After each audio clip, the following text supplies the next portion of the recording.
അല്ല, ഒന്ന് അപകടങ്ങൾ നമ്മളെടുത്ത് പരിശോധിച്ചാൽ ഇപ്പോൾ ഈ വാർത്ത വന്ന സമയത്ത് തന്നെ, തൃശ്ശൂർ വാർത്ത വന്ന സമയത്ത് തന്നെ ഉത്തരവാദിത്തപ്പെട്ട ഉദ്യോഗസ്ഥരോട് അന്വേഷിച്ച് റിപ്പോർട്ട് തരാൻ വേണ്ടി പറഞ്ഞിരുന്നു. പിന്നെയാണ് വാർത്ത ഇങ്ങനെ കുഴിയല്ല മറ്റെന്തോ ആണെന്ന് പറഞ്ഞു. എന്തോ ആയിക്കോട്ടെ, പൊതുവേ നമ്മുടെ സംസ്ഥാനത്ത് ഇത്തരം കാര്യങ്ങളിൽ അത് ഏത് വകുപ്പ് ആയിക്കൊള്ളട്ടെ, ഇപ്പോൾ ശ്രദ്ധ പതിപ്പിച്ച് മുൻകരുതലോടുകൂടി ഇടപെടാനുള്ള തയ്യാറെടുപ്പ് സർക്കാർ സ്വീകരിക്കാറുണ്ട്. അത് ഏത് വകുപ്പായാലും സ്വീകരിക്കാറുണ്ട്. വിദ്യാഭ്യാസ വകുപ്പുമായി ബന്ധപ്പെട്ട് വിദ്യാഭ്യാസ മന്ത്രി ഇന്നലെ പറഞ്ഞത് നിങ്ങൾ കേട്ടല്ലോ. എല്ലാ വകുപ്പിലും സ്വീകരിക്കാറുണ്ട്.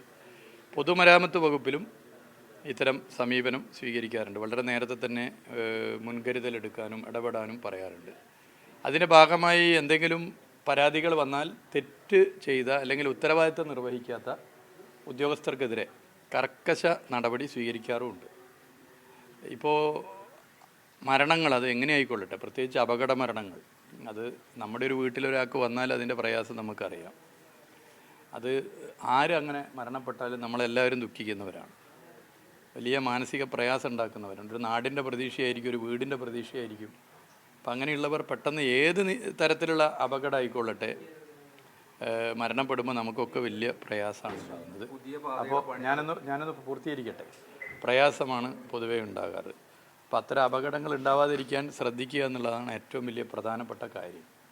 എന്നാൽ ഇവിടെ പൊതുവേ കേരളത്തിൽ കണ്ടുവരുന്നൊരു കാര്യം, അപകടമുണ്ടാകുമ്പോൾ കേരളത്തിലെ പ്രതിപക്ഷം അപകടങ്ങളെ ഒരു രാഷ്ട്രീയ ഉപകരണമാക്കി മാറ്റി അത് സർക്കാരിനെതിരെ തിരിക്കാനുള്ളൊരു ശ്രമം നടത്തുകയാണ്. അത് പക്വതയാർന്നൊരു സമീപനമാണോ എന്നുള്ളൊരു പരിശോധന നടത്തണം.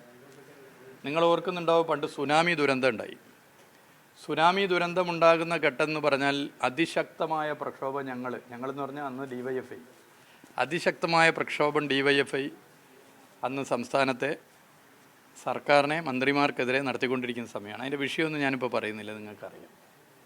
അപ്പോഴാണ് സുനാമി ദുരന്തം ഉണ്ടാകുന്നത്. പെട്ടെന്ന് തന്നെ ആ സമരം, പ്രക്ഷോഭം താൽക്കാലികമായി നിർത്തിവെക്കുകയും ആ ദുരന്തത്തിൻ്റെ ഭാഗമായിട്ടുള്ള രക്ഷാപ്രവർത്തനങ്ങളിൽ പങ്കെടുക്കാനുള്ള ആഹ്വാനം ചെയ്യുകയായിരുന്നു DYFI ചെയ്തത്. മന്ത്രിമാർ സുനാമി ദുരന്തമുണ്ടായ സ്ഥലങ്ങളിലേക്ക്, അന്നത്തെ UDF മന്ത്രിമാർ വരുന്ന സമയത്ത് ജനങ്ങൾ സ്വാഭാവികമായി ചിലയിടങ്ങളിൽ തടയുന്ന സ്ഥിതി ഉണ്ടായി. അന്ന് കേരളത്തിൻ്റെ പ്രതിപക്ഷ നേതാവ് സഖാവ് VS-ഉം CPIM-ൻ്റെ അന്നത്തെ സംസ്ഥാന സെക്രട്ടറി സഖാവ് പിണറായി വിജയനും നടത്തിയ പ്രസ്താവനകൾ നിങ്ങളൊന്ന് ഇപ്പോൾ എടുത്തൊന്ന് കേട്ടു നോക്കണം, അല്ലെങ്കിൽ പത്രത്തിലുണ്ടെങ്കിൽ ഒന്ന് വായിച്ചു നോക്കണം. ഒരു തരത്തിലും മന്ത്രിമാരെ ഈ ഘട്ടത്തിൽ തടയാൻ വേണ്ടി പാടില്ല. അപകടമുണ്ടായാൽ, ദുരന്തമുണ്ടായാൽ നമ്മൾ ദുരന്തത്തിൻ്റെ ഭാഗമായുള്ള രക്ഷാപ്രവർത്തനങ്ങളിലും അല്ലെങ്കിൽ മറ്റ് ഇടപെടലുകളിലും ഒരുമിച്ച് നിൽക്കുകയാണ് വേണ്ടത് എന്നുള്ള സമീപനമാണ് ഈ ഉത്തരവാദിത്തപ്പെട്ട രണ്ട് നേതാക്കന്മാർ സ്വീകരിച്ചത്. അപകടങ്ങളെ നമ്മൾ ഒരിക്കലും ഒരു രാഷ്ട്രീയ ഉപകരണമാക്കി മാറ്റാൻ ശ്രമിക്കരുത്. അപകടങ്ങളിൽ വിമർശനങ്ങൾ ഉന്നയിക്കണം, തീർച്ചയായിട്ടും പ്രതിപക്ഷത്തിന് അത് ഉന്നയിക്കാനുള്ള അവകാശമുണ്ട്. അപകടങ്ങളിൽ സർക്കാർ എടുത്തിട്ടുള്ള സമീപനത്തിലെ പാളിച്ചയുണ്ടെങ്കിൽ അത് തുറന്നു കാണിക്കണം. എന്നാൽ സർക്കാർ അതിൽ മുൻകരുതലെടുത്ത് നേരത്തെ തന്നെ വിവരം നൽകി മുന്നോട്ട് പോവുകയാണ് ചെയ്തതെങ്കിൽ അത് പ്രതിപക്ഷം മനസ്സിലാക്കാതെ അത്തരം നിലപാട് സ്വീകരിക്കുന്നത് തെറ്റാണ്. ഇനി ഏതെങ്കിലും ഉദ്യോഗസ്ഥൻ്റെയോ ഒരു കൂട്ടമായ ഉദ്യോഗസ്ഥരുടെയോ ഭാഗത്ത് ഇതിൻ്റെ ഭാഗമായി പാളിച്ചയുണ്ടെങ്കിൽ, ആ പാളിച്ചയുണ്ടെന്ന് അറിഞ്ഞിട്ടും സർക്കാർ അവർക്കെതിരെ നടപടിയെടുക്കുന്നില്ലെങ്കിൽ അത് സർക്കാരിനെതിരെ ശക്തമായ നിലപാട് പ്രതിപക്ഷത്തിന് സ്വീകരിക്കാം.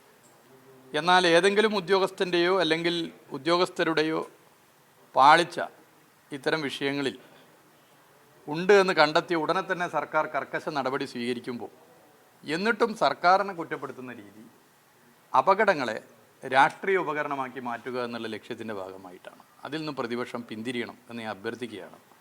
അപകടങ്ങൾ നമുക്കൊക്കെ പ്രയാസം ഉണ്ടാക്കുന്ന കാര്യമാണ്.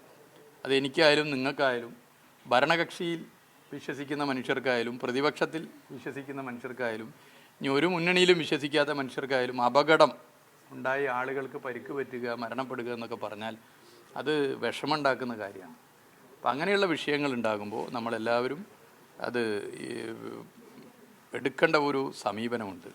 അപകടങ്ങളെ രാഷ്ട്രീയ ഉപകരണമായി ഉപയോഗിക്കാതിരിക്കാൻ ശ്രമിക്കണം എന്ന് ഞാൻ ഓർമ്മപ്പെടുത്തുക.